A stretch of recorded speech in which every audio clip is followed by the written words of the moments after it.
अस्सलाम वालेकुम स्टूडेंट्स।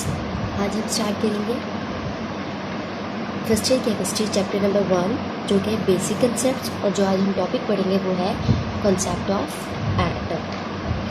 सबसे पहले हम क्या देखेंगे, हिस्ट्री, देन इंट्रोडक्शन, एविडेंसेस, उसी के अंदर आते हैं उनके एक्सपेरिमेंट्स।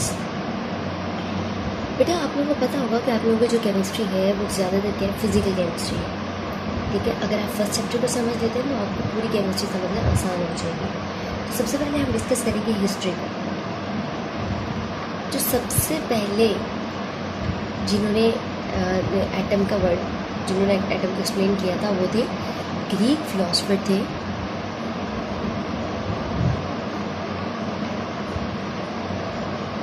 और क्या नाम था उनका, डेमोक्रिटस।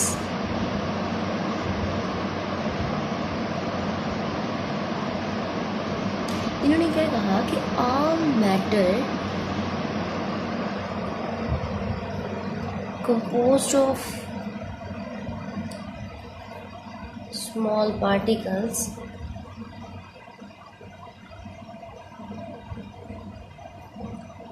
which are indivisible.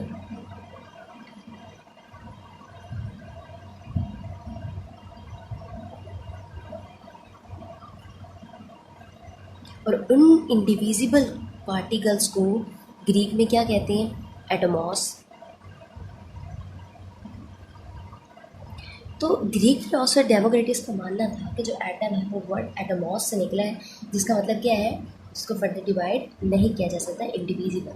और हम जो इंग्लिश लैंग्वेज में कहते हैं, केमिस्ट्री में आमतौर पर वर्ड यूज़ करते हैं, वो क्या होता है, atom.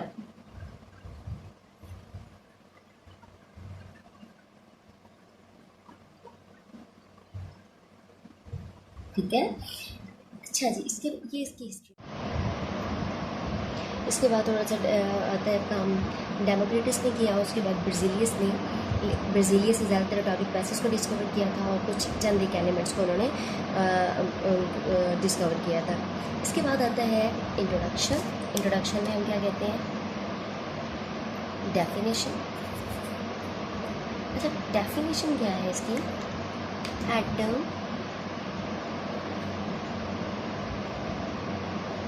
is the smallest particle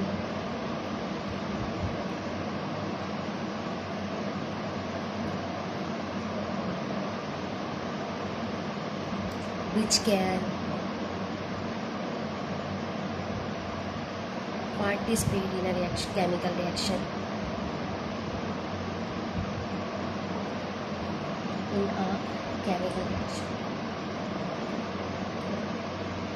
और हम इसको ये भी कह सकते हैं, atom is the smallest particle which may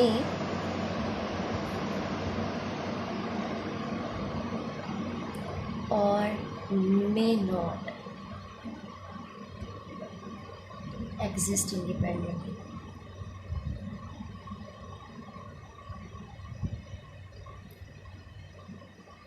it's mean atom ऐसा पार्टिकल है जो आज़ादाना रह भी सकता है और आज़ादाना नहीं भी रह सकता।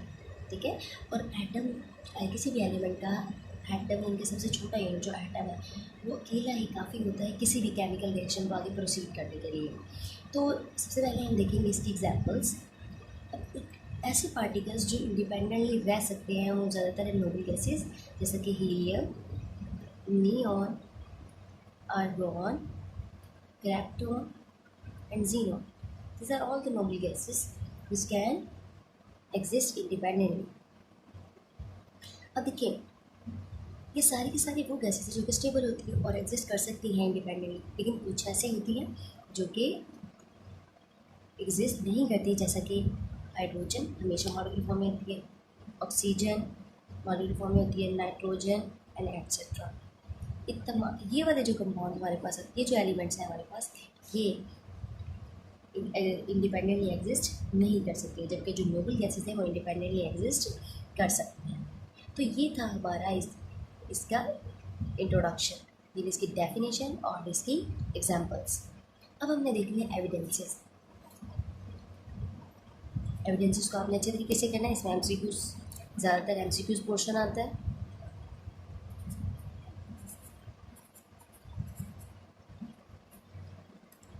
अच्छा जी, एविडेंसेस क्या है, क्या सबूत है कि एटम प्रेजेंट है या नहीं है। सबसे पहले तो हमको पता होना चाहिए कि एटम इतना छोटा पार्टिकल है, हम इसको आम आँख से बिल्कुल भी नहीं देख सकते। इतना छोटा पार्टिकल है कि एक डॉट के अंदर 2 मिलियन 20 लाख एटम्स प्रेजेंट होते हैं। तो क्या वो आम आँख से नज़र आ सकते हैं? बिल्कुल नहीं। तो सबसे पहले हमने क्या किया, इसको सिंपल माइक्रोस्कोप से इसकी देखना चाहा। सिंपल माइक्रोस्कोप में हमने क्या यूज़ की थी, विजिबल लाइट।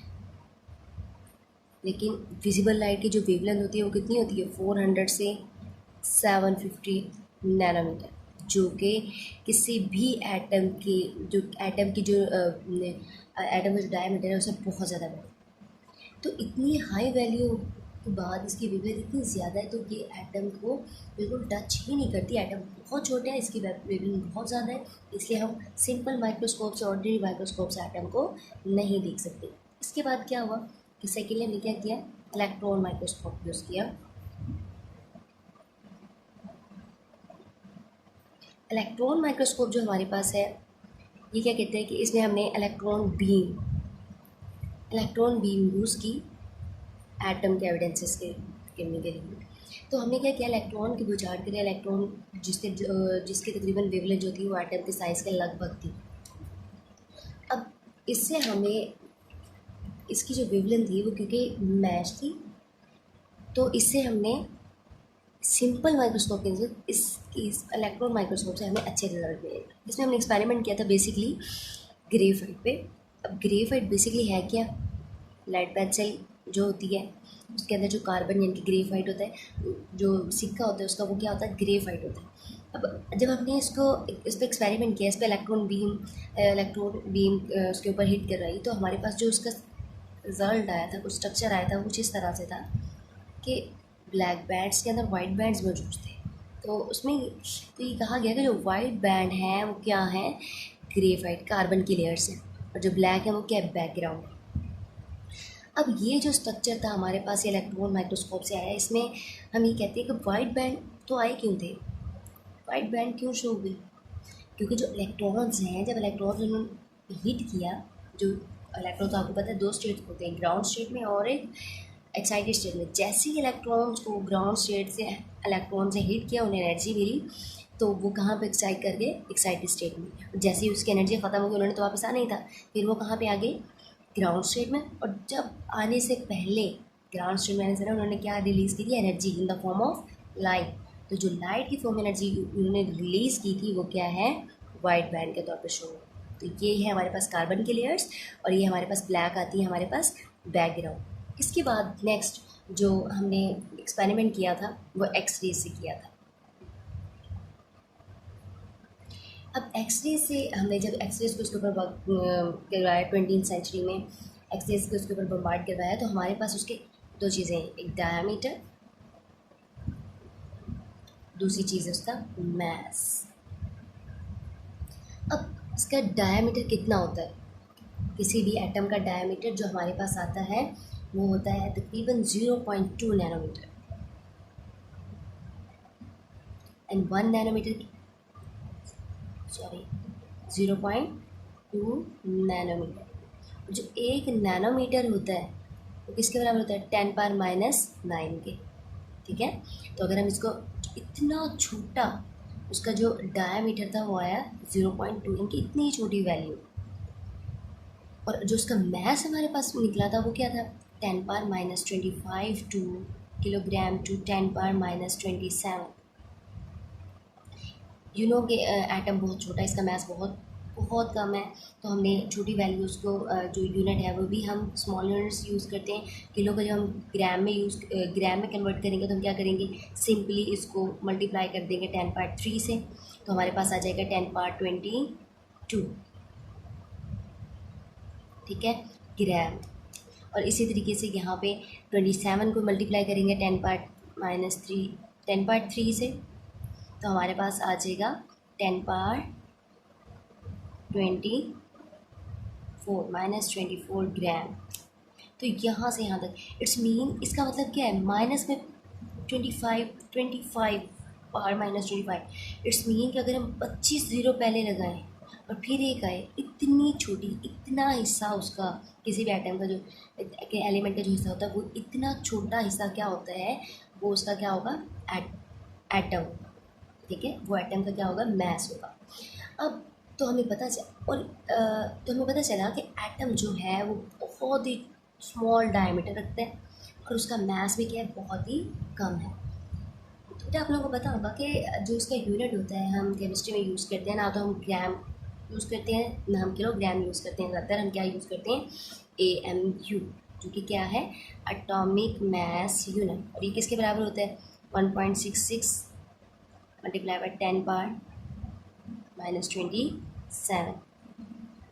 ठीक है, फर्दर वर्ड इसको हम इसमें AMU में कन्वर्ट कर देते हैं। तो ये तो था आज हमारा ब्रीफली एटम का इंट्रोडक्शन।